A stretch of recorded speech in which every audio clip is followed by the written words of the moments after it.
అండి అందరికి నమస్తే. అడ్ని శివ @ యూట్యూబ్ ఛానల్కి స్వాగతం. నేను మీ కేఎస్ వరప్రసాద్ను.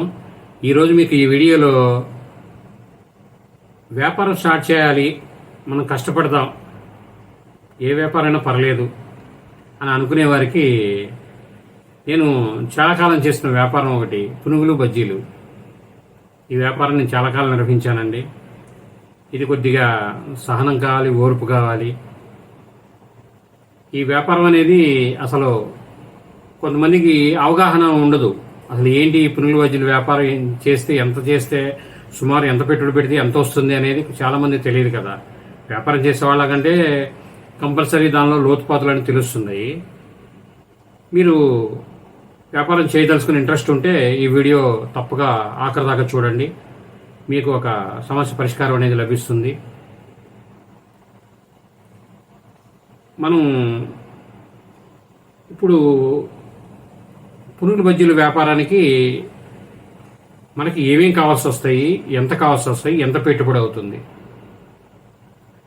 అంటే ఏమిటంటే, ఇప్పుడు మనం బిజినెస్ స్టార్ట్ చేసినప్పుడు మనం సరుకులు ఏం కావాలి, ఏమిటి, ఎంత ఖర్చు అవుతుంది. నేను ఓన్లీ మీరు షాపు ప్రారంభించిన తర్వాత మనం పెట్టుబడికి అయ్యే ఖర్చు చెబుతున్నా అండి. ఎంత లాభం వస్తుందని మనం ముందు చూసుకుంటే కదా వ్యాపారంలో దిగడానికి, దాని మీద పెట్టుబడి పెట్టడానికి. అందుకని అసలు వ్యాపారంలో ఎంత లాభం వస్తుందని తెలుసుకోవడం కోసం మీకు వివరాలన్నీ తెలియజేస్తున్నాను. ముందుగా మనకి పునుగులు బజ్జీల వ్యాపారానికి కావాల్సినవి బియ్యం ఒక 6 కేజీలు అండి, శనగపిండి ఒక 4 కేజీలు, ఆయిల్ సుమారు 10 కేజీలు, మిర్చి 2.5 కేజీలు, వాము 75 గ్రాములు, దానిలో పుట్నాలు కొద్దిగా వేసి మిక్సీ చేసి ఉంచుకోవాలి. తినే సోడా ఒక 50 గ్రాములు, పచ్చిపప్పు 1 కేజీ, సాయిగుళ్ళు 1 కేజీ, గారెలకు పచ్చిపప్పు అనేది వడకండి. పెరుగు 1/2 లీటరు మైసూర్ బజ్జీకి. దీని మొత్తానికి నేను చెప్పిన సరుకులు తయారు చేయడం కానీ సుమారు మీకు ఒక 5 కేజీలు గ్యాస్ పడుతుందండి.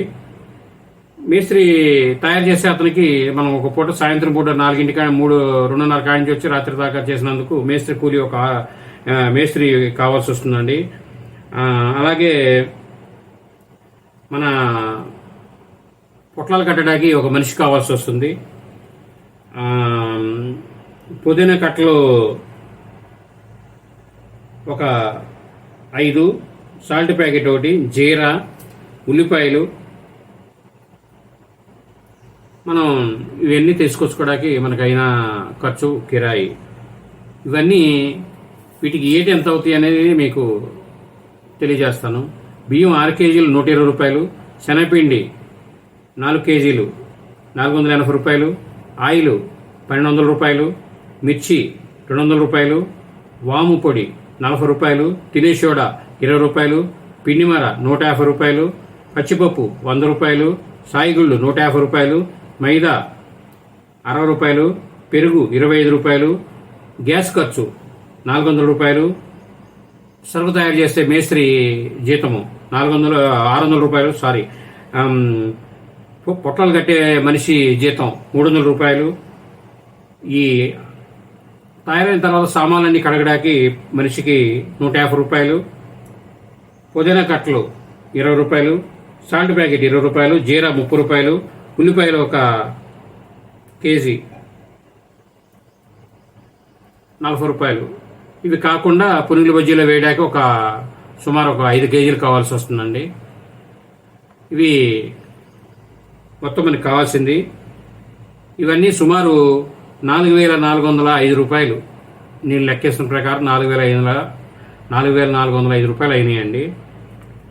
ఇది మొత్తం మీరు సరుకులు తీసుకొచ్చి సిద్ధం చేసుకొని వర్కర్ని పెట్టి మీరు బిజినెస్ చేసుకుంటే మీకు దీనికి 8,500 నుంచి 9,000 రూపాయలు అమ్మకం అనేది వస్తుందండి. 8,500 9,000 అమ్మకం. మీరు స్టార్టింగ్లో దీన్ని 4 భాగాలు చేసుకుని లేదా 2 భాగాలు కానీ కావాల్సినన్ని సరుకులు సిద్ధం చేసుకోవాలి. ఇది ఒక పూర్తి స్థాయి వ్యాపారం పెద్దగా చేయగలిగి మీరు 10,000 8,000 అమ్మగలిగే స్థాయి ఉంటే ఇంత పెట్టుబడి పెట్టుకోవాలి. ఇది ఒక మంచి వ్యాపారం అండి. చేసుకున్నోడికి చేసుకున్నంత మహాదేవ అని అంటారు పురాణాల్లో మనకి. ఇది దానికి సంబంధించిందండి. మీరు ఎంత చాకరీ చేసుకోండి అంత లాభం పక్కా. కాకపోతే ఈ వ్యాపారం అనేది మనం మొదలుపెట్టిన స్టార్టింగ్ స్థాయిలో చాలా జాగ్రత్తగా ఓర్పుగా ఉండాలి. ఎలా అంటే స్టార్టింగ్ మీకు 2000 3000 అమ్మింది అనుకోండి, బొటాబొటి పెద్ద మార్జిన్ అనేది మీకు ఉండదు. 3000 దాకా 3000 దాటి నుంచి మీరు అమ్మకం పెరిగినప్పుడు అమ్మకం అనేది మార్జిన్ అనేది చాలా పెరుగుతుందండి. ఈ ఫుడ్ బిజినెస్లో ఉన్న గొప్పతనం ఏంటంటే ఎంత గొప్పగా వ్యాపారం చేయగలిగితే అంత రూపాయి మిగిలే అవకాశాలు అనేది చాలా ఎక్కువగా ఉంటాయి. అది మనం కష్టపడాలి, క్వాలిటీని అందించాలి, శుభ్రాన్ని అందించాలి, అన్నీ చూసుకోవాలి. ఏదో తింటున్నారు వస్తున్నారంటే వ్యాపారం జరగదు. 100% శుభ్రం, క్వాలిటీ రెండు ఉంటే దిగ్విజయంగా వ్యాపారం అవుతుంది. నా అనుభవంలో నేను చేశాను, చేస్తున్న వారు కూడా నా స్నేహితులు కొంతమంది ఉన్నారు. అలాగే మీరు చేయదలుచుకుంటే ఈ వ్యాపారం అనేది పార్ట్నర్గా అనేది చేయకూడదండి. పార్ట్నర్తో ఎప్పుడైనా విభేదాలు అనేవి వస్తాయి. పనిచేసే దానిలో కానీ దేనిలో కానీ విభేదాలు వస్తాయి. మీరు కుటుంబ సభ్యులు అందరూ కష్టపడి చేయదలుచుకున్నప్పుడు ఈ వ్యాపారం అనేది చేయాలి. క్యాష్ కౌంటర్లో మాత్రం ఒక్కరే ఉండాలి. ఒక్కరే ఉండి క్యాష్ కౌంటర్లో ఉండి చక్కగా అజమాయిషీ క్యాష్ కౌంటర్ మొత్తం అతనే చూసుకొని, పుట్టలు కట్టే వ్యక్తి, సరుకు మాస్టరు, పని అనంతరం గిన్నెలతో ఉండడానికి పైన మనకు సహాయంగా మన ఫ్యామిలీ కుటుంబ సభ్యులు ఇలా పెట్టుకుని చేసుకుంటే ఇది గొప్ప వ్యాపారం అండి. అంటే వ్యాపారం చేసుకుందాం అనే వారికి మాత్రమే అండి, కష్టపడదాం అనుకునే వారికి, మన జీవితంలో స్థిరపడాలి, ఏదో ఒక వ్యాపారం చేయాలి అని అనుకునే వారికి ఇది బాగానే ఉంటుంది. కష్టపడాలి, బాగా కష్టపడాలి, కష్టం మాత్రం ఉంటుంది. మేము ఫస్ట్ ఒక 5-6 సంవత్సరాలు చేసామండి. చేసిన తర్వాత మధ్యలో స్వీట్స్ వరకే చేసుకుని తర్వాత మళ్ళీ యాడ్ చేసుకున్నాం. ఒక 5 సంవత్సరాల క్రితం దాన్ని తీసేసి స్వీట్స్ ఒకటే కొనసాగించి గత సంవత్సరం పూర్తిగా రిటైర్ అయిపోయాము. అయితే ఏంటంటే మాకు ఈ వ్యాపారం జరగకాదు ఆపేయడం చేయలేక, మాకు ఇలా స్వీట్ షాపు అది నిర్వహించలేక మేము దాన్ని తీసేసి ఒక స్వీట్స్ ఒకటే చేసుకున్నాము. ఇది ఏంటంటే అండి నిలవుండే ఇది కాదు. కర్రీ పాయింట్ అనేది ఏంటంటే అన్నీ తయారు చేసుకోవాలి, అవి నిల్వ ఉండవు, ఒక సాయంత్రం దాకా ఉంటాయి. అది ఏ రోజు ఎలా వ్యాపారం అనేది ఉంటుందో అనేది ఒక అంచనా చెప్పలేం. అది చాలా కష్టపడాలి దీని మీద.